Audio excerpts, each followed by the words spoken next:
Okay, quiet down. This meeting of the ancient and esoteric order of the Jackalope is called to order. As you all know, we are a secret society devoted to the idea that that which is least known is best to know.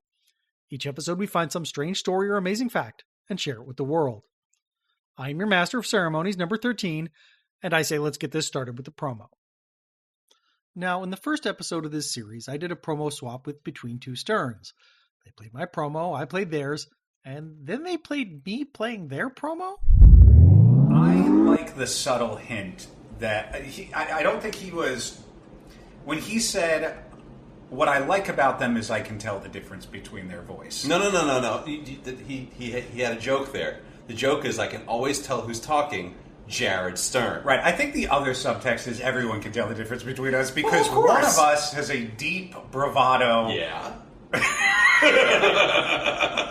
You want to take that a little bit deeper? Sure. One of us has a deep bravado. Yeah.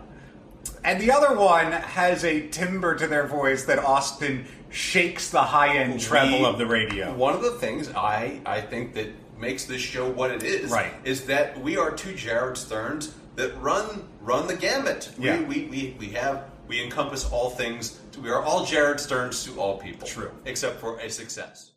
So I'd like to make it clear that I can tell the difference between voices, and yes, I was also making a joke. Now I'm going to put an end to this before it all gets too meta and we get stuck in a Stitch loop that can only end with one of us singing the Wellerman. Also, I couldn't help but notice that Jared was turning to ChatGPT to generate episode topics. Maybe I can help there.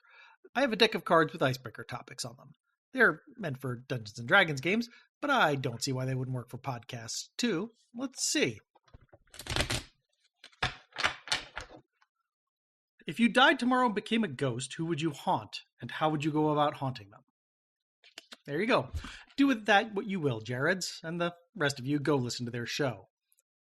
While we're at it, here's your friendly reminder that in February I'll be speaking at the Intelligent Speech Conference.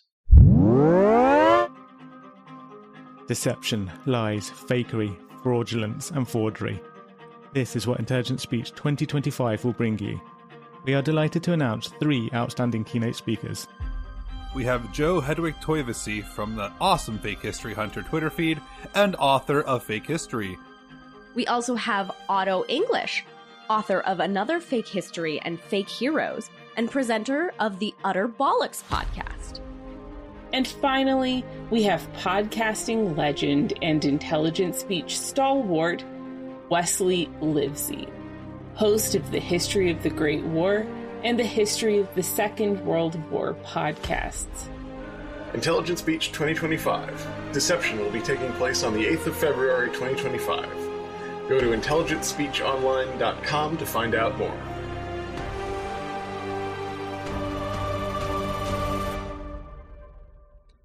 Buy your ticket before the end of October to get an early bird discount and take another 10% off that with the promo code Jackalope.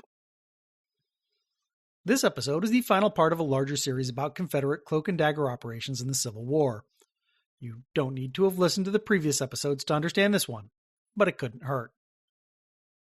Episode 104, Rapscallions, Part 3, Surprised and Excited. Presented by number 13. Okay, here's what you need to know from previous episodes. In the final years of the American Civil War, it became obvious to the Confederacy that it could not win by conventional means. It became desperate to find something that could change that outcome and increasingly turned to cloak-and-dagger strategies, sabotage, subterfuge, and terror.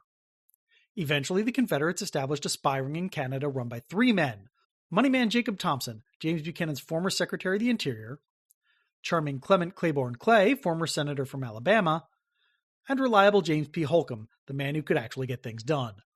For an entire year, they kickstarted countless audacious and outrageous schemes. We've previously discussed attempts to free Confederate POWs being held far behind battle lines, arming Copperheads in the Northwest and encouraging them to secede from the Union, and repeatedly trying to capture or destroy the only warship on the Great Lakes. This time, we're wrapping up with a grab bag of less ambitious plots, most of them failures, all of them interesting. Part 3.1.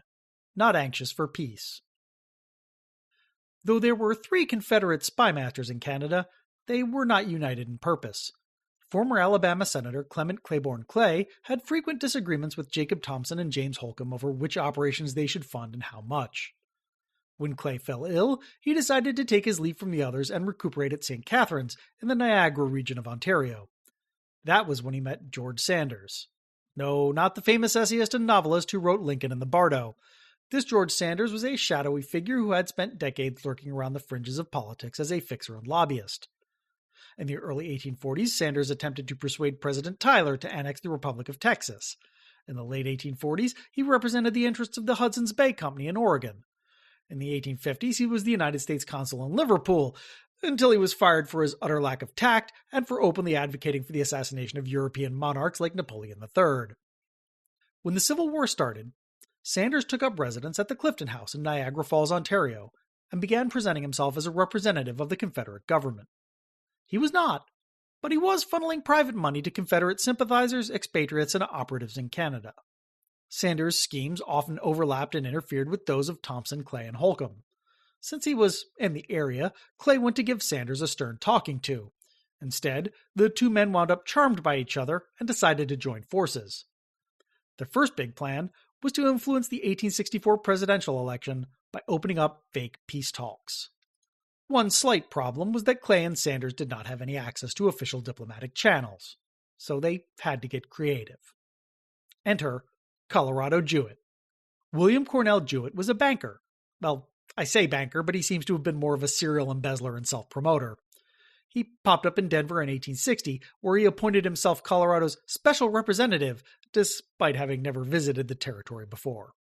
He became widely known as William Colorado Jewett, though the people of Colorado did not actually seem to like him. The Western Mountaineer said he suffered from diarrhea of words and constipation of ideas. The Rocky Mountain News called him William Crazy Jewett. He received better coverage from newspapers outside the territory because he was witty, and they didn't know he was full of crap. When the Civil War broke out, Jewett became an advocate for peace. He spent the better part of 3 years steaming back and forth across the Atlantic, trying to find a country willing to mediate between North and South. He had no official government backing because everyone in the government hated him. Attorney General Edward Bates once called him a crack-brained simpleton, and the rest of the cabinet liked him even less. Even reliable anti-war politicians like Clement Laird Vallandigham refused to back Jewett's schemes because they did not believe the war should be resolved by outside mediators. That's okay. Jewett didn't actually want to succeed. He just wanted the publicity. He eventually took up residence in Canada, where he became enormously popular by telling the Canadian public exactly what it wanted to hear. For instance, he repeatedly promised that the United States would abandon all of its territorial claims to Canada, though he had no ability to make good on that promise. Canadians either did not know or did not care. In June 1864, Clay and Sanders approached Jewett, claiming to be Confederate ambassadors authorized to negotiate a peace treaty, and asked him to send word to Washington. Clay and Sanders made this move without the blessing of Thompson and Holcomb, who thought it was foolish to unnecessarily reveal their presence in Canada. Their caution was commendable, but the Union had always known about their operation. Jewett was all in, but he had no way to communicate with the government either. He had a bad habit of pestering the White House with lengthy, blathering telegrams, and these days that correspondence went right into the circular file. So Jewett reached out to the one friend he had left, Horace Greeley, editor of the New York Tribune.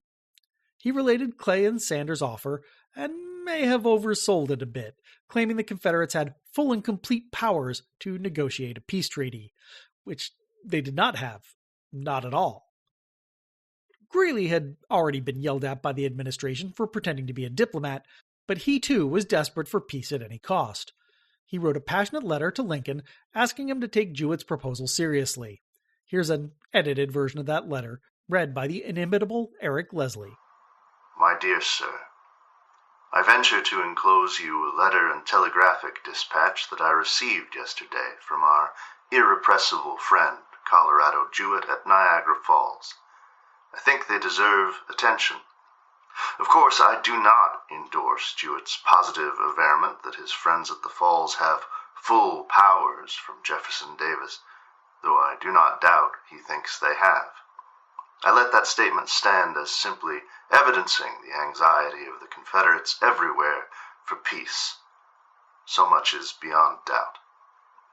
And thereupon, I venture to remind you that our bleeding, bankrupt, almost dying country also longs for peace, shudders at the prospect of fresh conscriptions, of further wholesale devastations, and of new rivers of human blood, and a widespread conviction that the government and its prominent supporters are not anxious for peace, and do not improve proffered opportunities to achieve it, is doing great harm now, and is morally certain, unless removed, to do far greater in the approaching elections. It is not enough that we anxiously desire a true and lasting peace. We ought to demonstrate and establish the truth beyond cavil. The fact that A.H. Stevens was not permitted a year ago to visit and confer with the authorities at Washington has done harms, which the tone of the late National Convention at Baltimore is not calculated to counteract.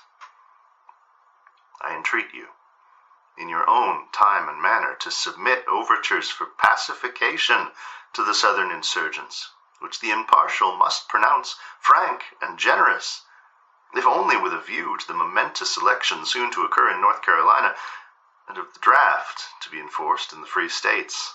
This should be done at once.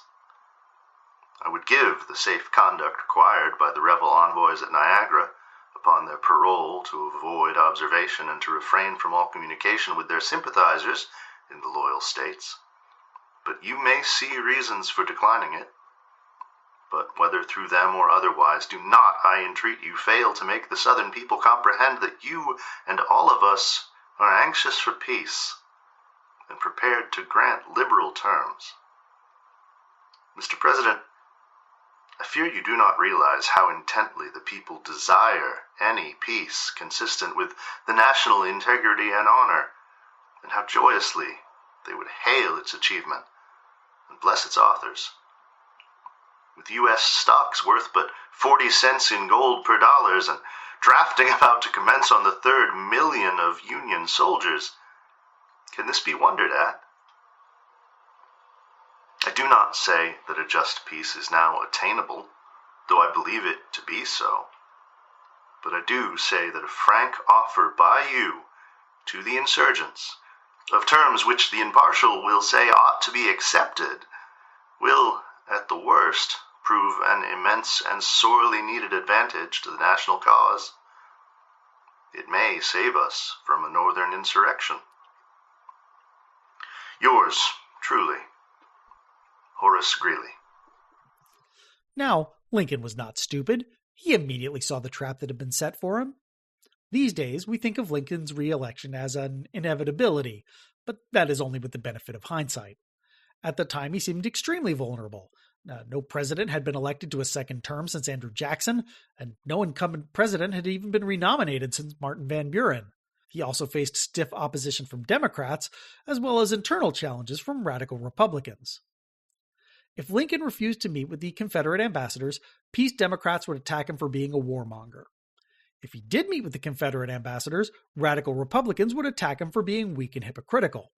If the negotiations broke down, McClellan Democrats would attack him for being ineffective. If they succeeded, there was little chance a treaty would be approved by the Senate.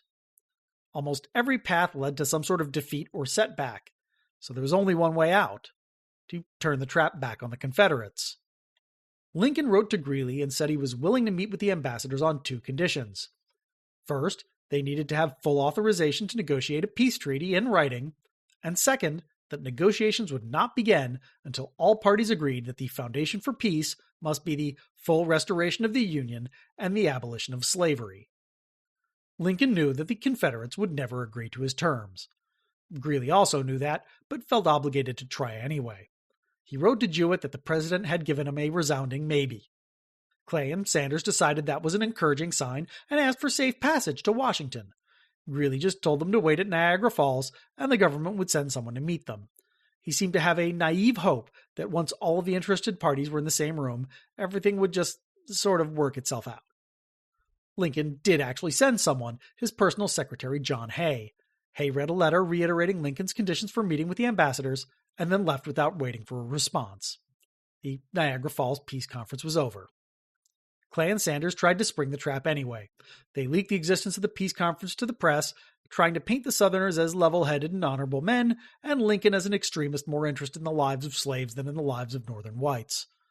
Most newspapers identified the story as obvious propaganda and did not make a big deal out of it. Since there was no ongoing element to the story, it quickly dropped out of the news cycle. And that was that. Part 3.2. Vermont Yankee Scare Party. Clay and Sanders began focusing on a new plan, cross-border raids. They believed small commando units could slip across the border and target nearby towns where they could destroy factories, rail lines, and communications infrastructure, maybe rob a few banks, burn a few farms, and raise a little hell while they were at it. Jacob Thompson was dead set against it. He was still somewhat uncomfortable with operations that targeted civilians, but more importantly, he realized any raid would be an international incident that violated Britain's neutrality. That would inevitably lead to a crackdown on the entire Canadian operation. What Thompson failed to realize was that creating an international incident was the entire plan. Clay and Sanders believed that when push came to shove, the British would choose to side with the Confederates, in spite of several years of diplomatic efforts that suggested the exact opposite. It was that sort of thinking that had Thomas Henry Hines wondering if Sanders was a Union double agent trying to take down their operation from the inside. On July 16, 1864, a Captain William Collins and his two assistants, Jones and Phillips, rode into the border town of Calais, Maine. Their plan was to do some raiding and then burn the town to the ground, but word of the operation had leaked out. The raiders began the first part of their operation, robbing the Calais National Bank, and were surprised when the bank president and tellers drew guns and began opening fire. They fled outside into the arms of the sheriff and his deputies, who had surrounded the bank. During interrogation, Jones confessed that the raid was the first of several diversions, intended to lure the Maine militia away from the coast to make way for an invasion by sea. It sounded like a tall tale, except Jones also gave up the locations of several weapons caches. That intelligence proved to be accurate. Well, that could have gone better. Clay and Sanders decided to try again, and to do it right this time. They tapped Lieutenant Bennett Henderson Young to lead the operation. Bennett Henderson Young was a college student from Nicholasville, Kentucky when the war broke out. Originally indifferent to the conflict, he joined the Confederate Army after Union soldiers raped and killed his fiancée, and eventually wound up in John Hunt Morgan's Kentucky Cavalry. He participated in Morgan's raid, was captured, escaped from Camp Douglas, and made his way to Toronto. There he enrolled in King's College and made the acquaintance of John Holcomb, who reintroduced him to Captain Thomas Henry Hines, who recruited him into the Secret Service. Young served mostly as a courier and messenger. He delivered money to copperheads. He helped John Yates Bell scout out Sandusky. He was one of the 60 men who went to Chicago as part of the Great Northwestern Conspiracy, and was one of the men who chose to return to Canada. Thompson was furious with Young and the other returnees and threatened to punish them as deserters. That eventually led Young to drift away from Thompson and Hines and fall into the orbit of Clay and Sanders, who asked him to lead their next raid. Young was studious and thorough. After careful deliberation, he chose St. Albans, Vermont as his target. It was close to the border and largely undefended, and had a centralized business district that would make it easy to create maximum chaos in a short amount of time. It was a key rail junction connecting Montreal to New York City, home to a factory that built rail cars, and the headquarters of the Vermont Central Railroad. It also had symbolic significance as the hometown of Vermont Governor John G. Smith. And if the raid went well, raiders could also hit several other towns as they made their way back to the Canadian border. Young assembled a group of 20 men, none of them older than 25, many of them escaped prisoners of war, former members of Morgan's Raiders, and participants in the Great Northwestern Conspiracy. Officially, they were the 5th Company of CSA Retributors. Unofficially, they called themselves the Vairmont Yankee Scare Party. On October 15th, the Retributors began filtering into St. Albans in groups of 2 and 3. Their cover story was that they were members of a Montreal hunting club on their annual fall outing. Not that anyone asked or cared. They spent the next few days casing the town to pinpoint the location of high-value targets like livery stables, industrial facilities, and banks. Young even managed to get a guided tour of the governor's residence from the First Lady herself. Young had originally intended to launch the raid on Tuesday, October 18th, but soon realized that was market day. The town square would be crowded, and the more civilians there were, the harder they would be to control. He called an audible and rescheduled everything for October 19th. Not only would the crowds be gone, many of the town's leading citizens would be in Montpelier, either petitioning the legislature or waiting to hear the latest state Supreme Court decisions. At noon, the Retributors met for lunch to make their final preparations and arm themselves with revolvers and Greek fire. Several of them apparently used the opportunity to get good and drunk. At 3 o'clock in the afternoon, Young threw a flask of Greek fire into the washroom of the American hotel where he was staying. As the flames billowed behind him, he dramatically strode out the front door and into the town square, drew his revolvers and shouted, "This city is now in the possession of the Confederate States of America!" The townfolk laughed, thinking it was some sort of joke, until the other Confederates drew their guns and started herding them into the town square, shooting 2 or 3 people when they resisted. The Retributors' official orders were to burn the town and destroy its rail infrastructure, with all other activities to take lower priority. They had other ideas. They split into smaller groups. 1 stayed behind to guard the hostages in the town square. 3 watched the streets. 4 went to round up horses for their escape. 12 of them went to rob banks. At the First National Bank, the Retributors flashed their guns and their leader declared, "If you offer any resistance, I will shoot you dead. You are my prisoner." They grabbed all that they could, but became frustrated when several money bags they cut open turned out to be full of pennies. They abandoned the bags, not realizing that at least one of them was actually full of gold coins. As they left, a customer coming into the bank realized what was happening and tried to stop them, only to get a gun shoved in his face. He was marched back to the town square and put with the other hostages. At the St. Albans Bank, the leader shouted, "We are Confederate soldiers and you are my prisoner. We have come to give you a taste of Sherman's idea of war." Bank President Cyrus Bishop tried to resist, but was quickly overpowered, then made to swear a loyalty oath to the Confederacy. The raiders were just as sloppy as the ones at the First National Bank, taking only banknotes and bonds and leaving behind bar silver, bags of gold coins, and uncut sheets of bills and bearer bonds worth tens of thousands of dollars. The raiders who hit the Franklin City Bank were just as disorganized but far more cruel. Before leaving, they forced the tellers and customers into the vault and said they would bake to death as the town burned down around them. Then they locked the vault and left. They did leave the key in the lock, though. No one was hurt, though several of the hostages had panic attacks. Outside the banks, the situation was deteriorating quickly. The raiders rounding up horses shot a man who tried to stop them, and he was only saved because the bullet struck his silver pocket watch. A second civilian somehow did not hear Young's instruction to stop and got a bullet in the spine for his troubles. A third pulled out a hidden gun and tried to shoot Young, only to freak out and run away when it misfired. Contractor Linus Morrison heard news of the fracas, ran down to the town square to help, and got shot in the stomach for his civic-mindedness. He died a few days later, the only fatality of the raid and the northernmost casualty of the Civil War.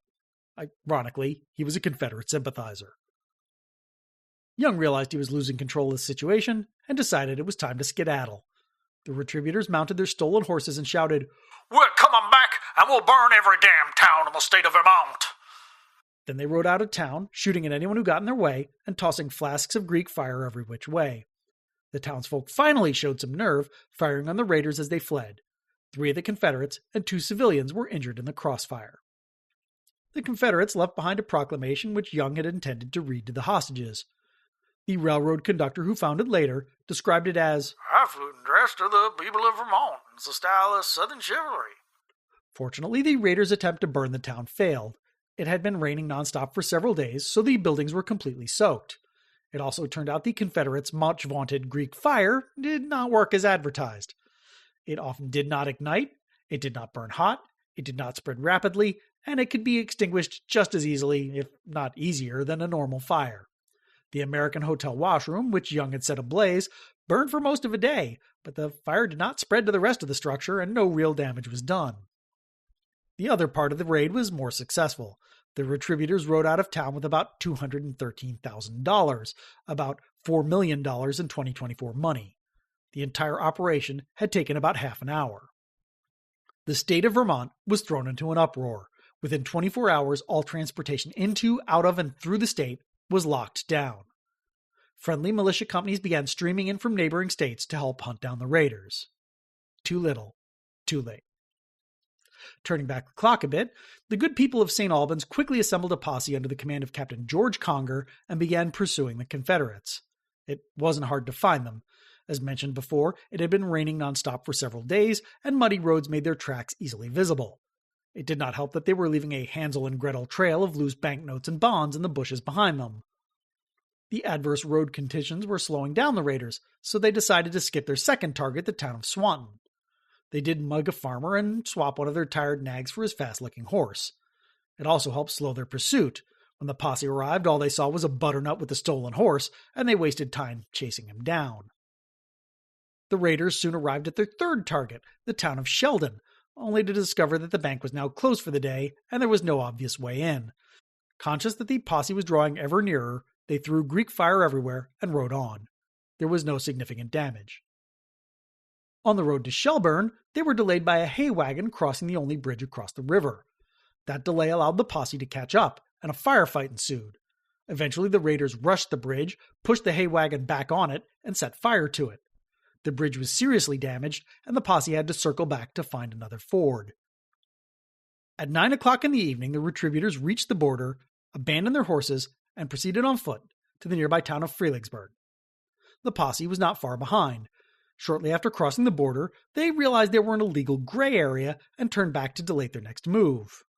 Their minds were made up for them when they received orders from General John Dix to pursue the raiders into Canada and destroy them. As we've seen in the previous episode, General Dix was a bit gung-ho about this sort of thing.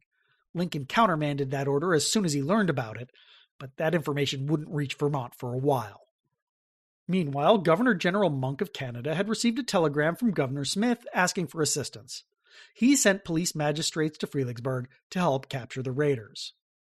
Within 48 hours, most of the 5th Company of CSA retributors had been rounded up and taken into custody. 2 were arrested as they slept at a hotel in Fredericksburg, and 4 more at hotels in nearby Stanbridge. Another was fished out of the gutter outside of town, having collapsed in the mud. 3 were plucked from railway stations as they tried to make their way to Waterloo. 2 more were captured as they slept in a hayloft after burying their share of loot in a nearby cornfield.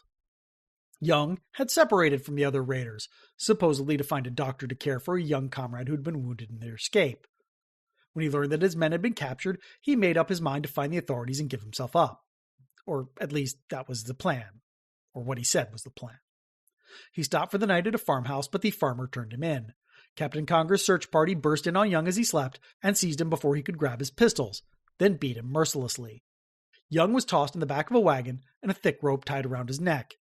When he realized that the wagon was heading back towards Vermont, he began screaming that this was a violation of British neutrality, but his captors didn't care. Desperate to escape a lynching, Young kicked Conger in the gut, shoved him off the side of the wagon, and seized the reins. The posse quickly caught up to Young and were about to lynch him on the spot when British authorities showed up and forcibly took custody of the prisoner. 1 more raider was picked up in Montreal some 4 days later, on October 24th. All in all, some 14 of the raiders were arrested, and about a third of the stolen money, some $88,000, was recovered. The rest of the men and money disappeared without a trace.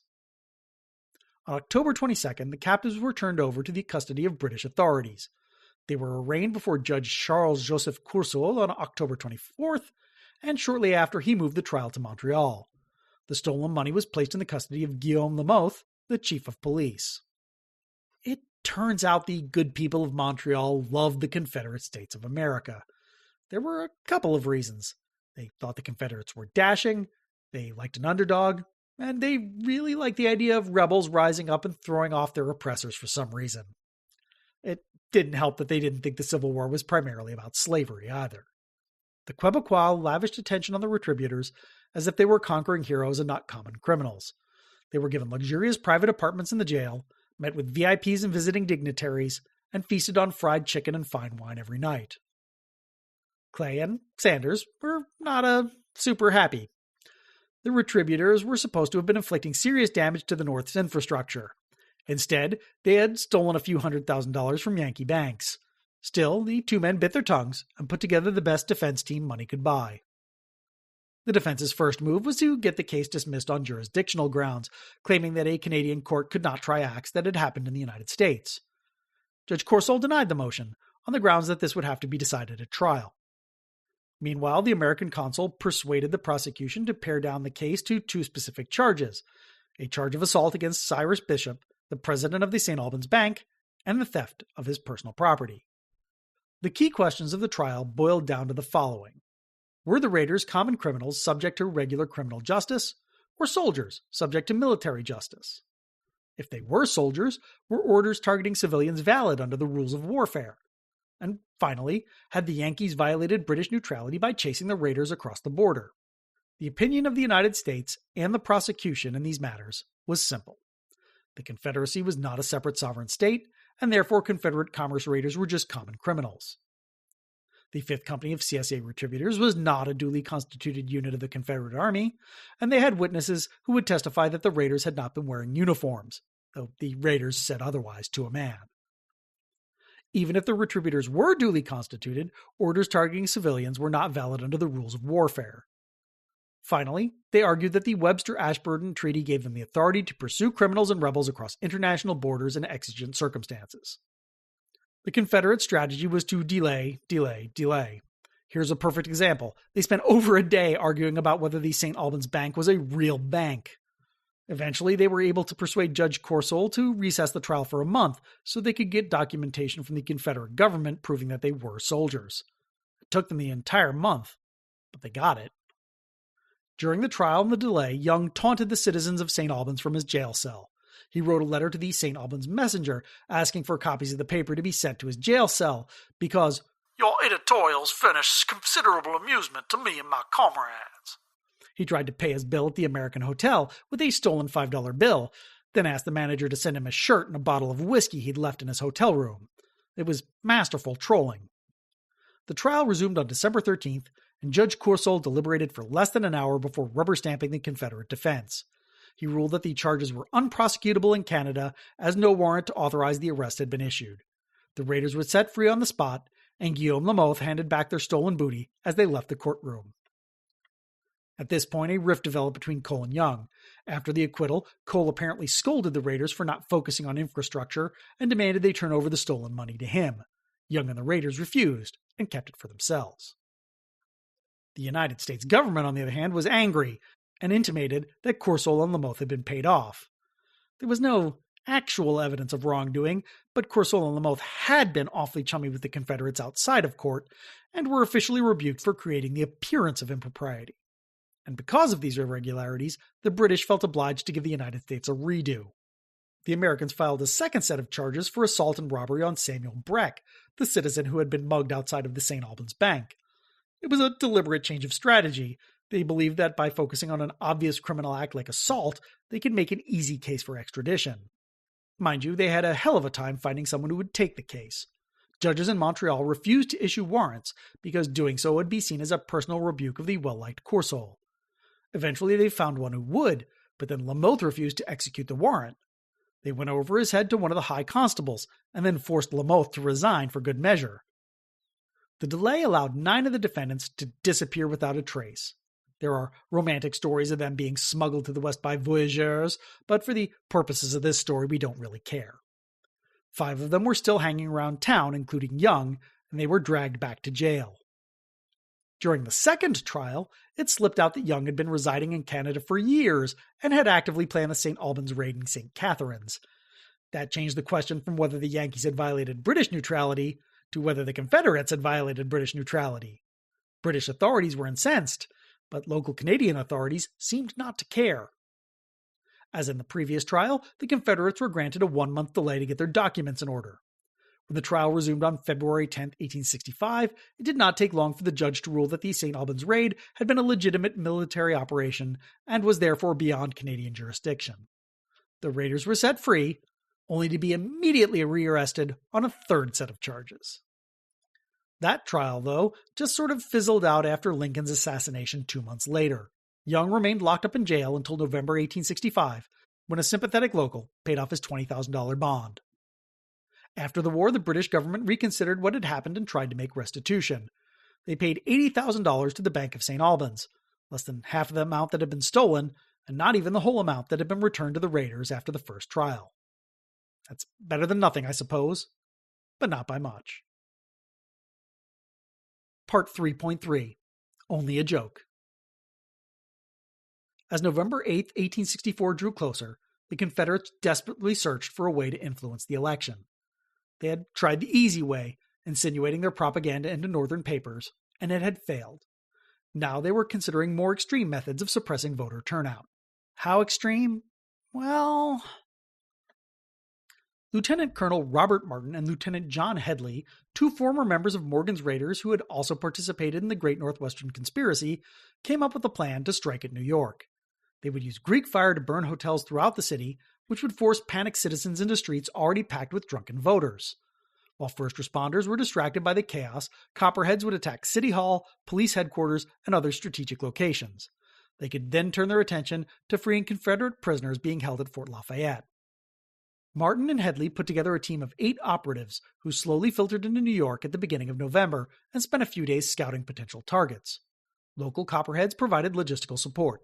Piano store owner Larry McDonald held onto their luggage and passed along messages, while newspaper editor James McMasters put them in touch with a local chemist who could make Greek fire, and also coordinated operation involving former Sons of Liberty. The saboteurs met every few days to compare notes, always in large public spaces like Central Park, where they could disappear into the crowd if approached. Headley was given the responsibility of picking up the Greek fire. He went to McMaster's chemist, gave the passphrase, "Captain Longmire has sent for his valise," and was surprised to be handed a gigantic steamer trunk. I don't know why he was surprised, because how else are you supposed to carry 12 dozen flasks of a highly volatile chemical? He laboriously hauled the trunk back to his hotel, even though it was so heavy he had to stop every 10 feet to huff and puff. Eventually he hopped on an omnibus, where he realized the case was now reeking like rotten eggs. That suggested a spill, which worried him because Greek fire was supposed to ignite as soon as it came into contact with air. He quickly got back off the omnibus and somehow made it back to his hotel room undetected. Unfortunately for the Confederates, the Union had been warned by their double agents that something was up. They sent General Benjamin Butler and some 10,000 troops to guard key areas of the city during the election. As you might expect, the local Copperheads took this as their cue to chicken out. What you might not expect was that the Confederates chickened out too, because Butler had decided to set up his headquarters in Martin and Headley's hotel, on the floor right beneath them. Martin and Headley tried to reschedule the operation several times, but the damn troops just wouldn't leave, and eventually the local Copperheads refused to participate at all because Election Day was long past and they just didn't see the point anymore. When Butler and his men finally left town, the Confederates decided to go it alone on November 25th. Not only was it the day after Thanksgiving, it was a local holiday called Evacuation Day, celebrating the British withdrawal from Manhattan during the Revolutionary War. The double holiday meant emergency responders would have their hands full with crowds of drunk revelers. The Confederates met that morning to divvy up the Greek fire and discuss the final plan. Well, most of them did. 2 of them chickened out at the last second, reducing their total number to 6. The rest went over the plan, set off the bombs at hotels, shipyards, lumber yards, or anywhere they could across the center of the city to spread terror and panic. Nothing was to be hit before 8 o'clock to guarantee that folks would be up and alert and minimize the loss of life. As they parted company, one of them quipped, "We'll make a spoon or spoil a horn." I have no idea what the heck that means, but it sounds cool and folksy. Headley personally hit the Astor House, the City Hotel, and the Everett House. At the United States Hotel, one of his bombs went off prematurely, and he tried to make a run for it. When the concierge tried to stop it from leaving, he worried that he had been rumbled, only to eventually realize the poor schmuck was just trying to get him to turn over his key before he left. He wandered over to the North River Wharf and tossed Greek fire at the ships tied up there. His next target was supposed to be City Hall, but by now the streets were full of panicked bystanders and he couldn't get anywhere close. Instead, he decided to double back and check on his handiwork. On the way, he bumped into one of his co-conspirators, Robert Cobb Kennedy. Kennedy was a Georgia boy who had flunked out of West Point, then signed up for the Louisiana Infantry at the start of the war. He was wounded at Shiloh, served with General Morgan but somehow escaped, only to later get captured at Chattanooga and sent to Johnson's Island. Only 12 men ever managed to escape from Johnson's Island, and Cobb was one of them. On October 4th, just 6 weeks before the New York operation, he scaled the prison walls with a crude homemade rope and made it to the mainland on a stolen skiff. His escape was not noticed for a week because his cellmate just answered for him when the guards did their roll call. Seriously. Headley and Kennedy hugged, compared notes, and wandered down Broadway to see how the rest of their crew had done. Kennedy had set fire to Lovejoy's, the Tammany, and the New England House. That left him with an extra bomb, so he decided to have a beer and think about his next target. On the way, he passed P.T. Barnum's American Museum and threw the bomb inside just for giggles. Martin had hit the Hoffman House, the Fifth Avenue Hotel, and the St. Denis. The other three had set fire to the St. Nicholas, the St. James, Niblo's Garden Theatre, the Belmont Hotel, the Albemarle, the Bancroft, the Metropolitan, and the Lafarge. They were disappointed in the outcome, though.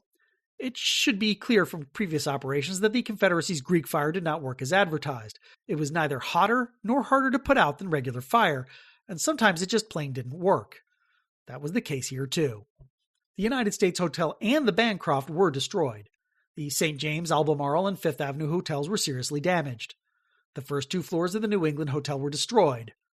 Down at the wharf, 2 barges were destroyed and 2 others damaged. But that was about it. The other buildings, including Barnum's Museum, suffered only minor cosmetic damage, though the museum would actually burn down about 8 months later. Cue the Greatest Showman soundtrack in your head here. The other blazes were put out easily, and the total damage was only $422,000, with no loss of life or even serious injury. Here's the other interesting anecdote from that evening. The Winter Garden Theatre was hosting a benefit performance of Julius Caesar to raise funds for a statue of Shakespeare in Central Park. When smoke began streaming into the theater from the adjacent Lafarge Hotel, the crowd began to panic. Fortunately, the headliner was the greatest actor of his age, Edwin Thomas Booth, and he quickly managed to calm the crowd with the assistance of his co-stars, his brothers Junius Brutus Booth Jr. and John Wilkes Booth. Yes, really. The following day, the Confederates retired to a Madison Square saloon to figure out what had gone wrong, and were then shocked to see their names and descriptions plastered on the front page of every newspaper. It turns out our old friend Godfrey Hyams had given the authorities very detailed information about the operation, but even without his aid, the Confederates had hardly made themselves inconspicuous. Federal detectives had also found several unexploded bottles of Greek fire and pieced together correspondence from torn scraps of paper. The conspirators needed to figure out their next course of action. First, they headed for McMaster's offices at the Freeman's Journal, but turned around fast when they saw him getting arrested. Then they hurried over to McDonald's piano store to pick up their luggage, only to be warned by his daughter Katie that detectives were waiting for them. There was nothing left to do but to get out of Dodge as fast as possible. The Confederates bought train tickets to Canada and somehow managed to slip out of town, even though every train car was being searched top to bottom. Even though their names and faces were now well known to the authorities, and there was a $5,000 bounty on their heads, Martin Headley and many of their cronies crossed back into the country a few weeks later. In early December, they attempted to rescue some Confederate generals being transferred between prisons by derailing their train outside of Buffalo, New York. That plan failed spectacularly, but we already covered it in the fallout from it in our previous episode. If you don't remember, go back and listen to it now. It's the third to last chapter, The Trial of John Yates Bell as a Spy in Guerrero. After the Buffalo operation, Martin and Headley busied themselves with ad hoc sabotage attempts. In late December, they had a terrible fright. Their dinner companion one evening was a major in the Union Army, who wouldn't shut up about rebel saboteurs. They finished their meals quickly and made themselves scarce. Then they realized why there was a military man checked into their hotel. Andrew Johnson was going to be staying there on his way to Washington, D.C.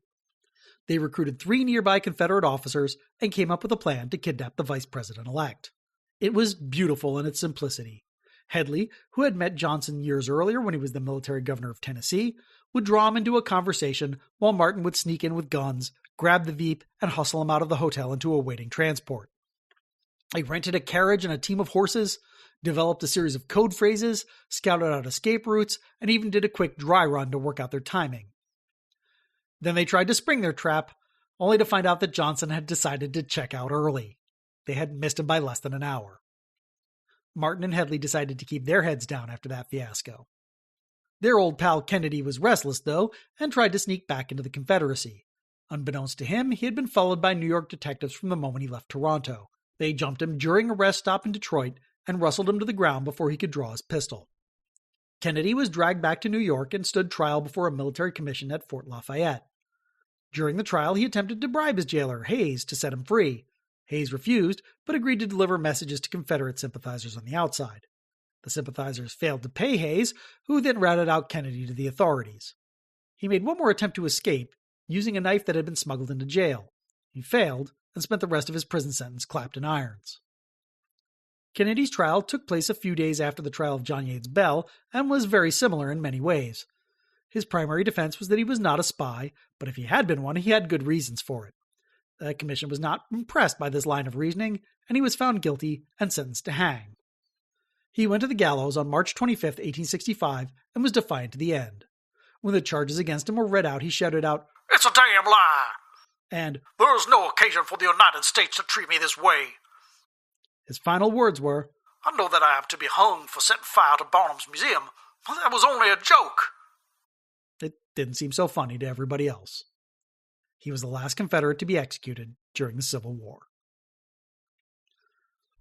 Key sources for this episode include Adam Meyer's Dixie and the Dominion, Canada, the Confederacy, and the War for the Union, Michelle Arnosky Sherburne's The St. Albans Raid, Confederate Attack on Vermont, Oscar Arvle Kinchen's Daredevils of the Confederate Army, The Story of the St. Albans Raiders, and William A. Tidwell's April 65, Confederate Covert Action in the American Civil War.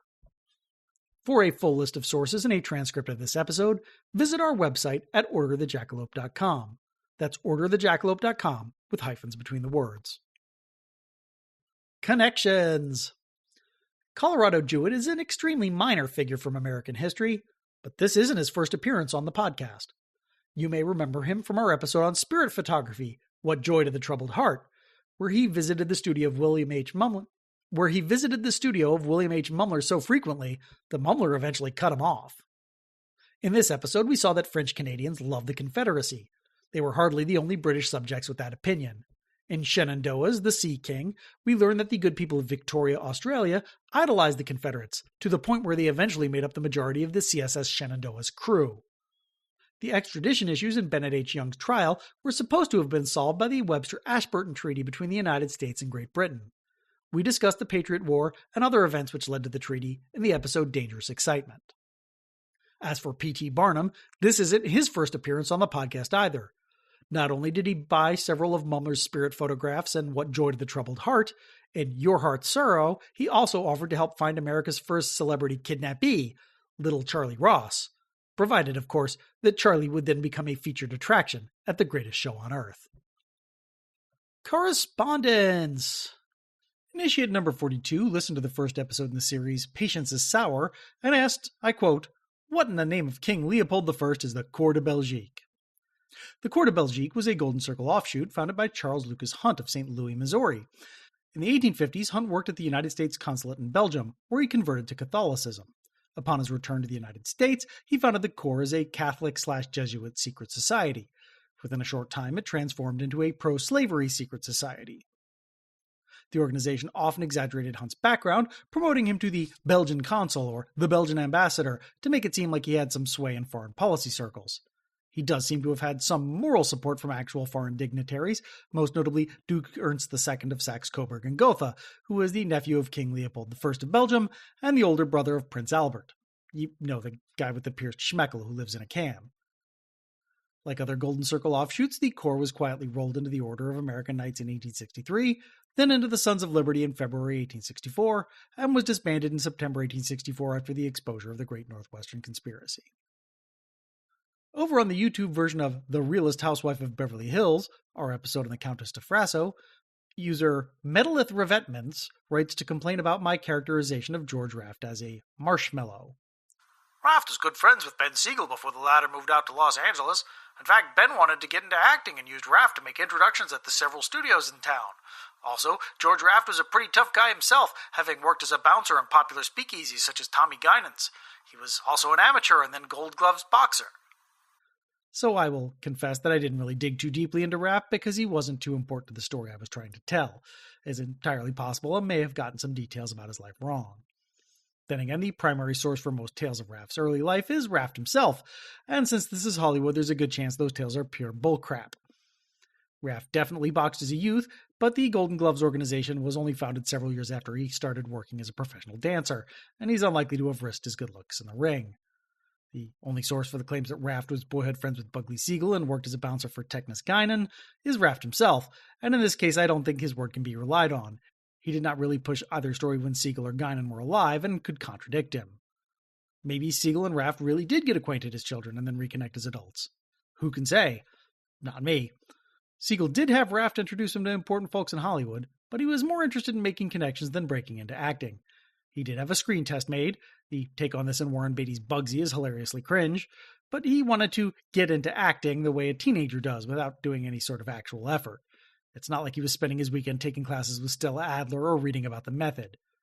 Was Raft a marshmallow? Not entirely. His primary motivation for hanging around with Siegel was to make himself look tougher, which was my whole point in the first place. If you have any comments or corrections, reach out to us at Order Jackalope on most social media platforms.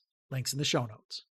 Or you can always send us an old-fashioned email to jackalope@orderofthejackalope.com. Link also in the show notes. We're also looking for new initiates.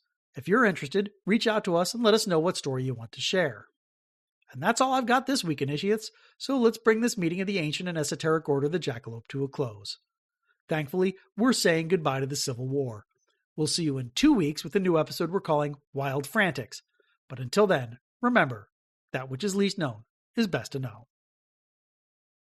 Rapscallions Part 3, Surprised and Excited, was produced by David White for the Ancient and Esoteric Order of the Jackalope and is released under a Creative Commons Attribution Non-Commercial Share-alike 4.0 International License. All rights reserved, all wrongs reversed.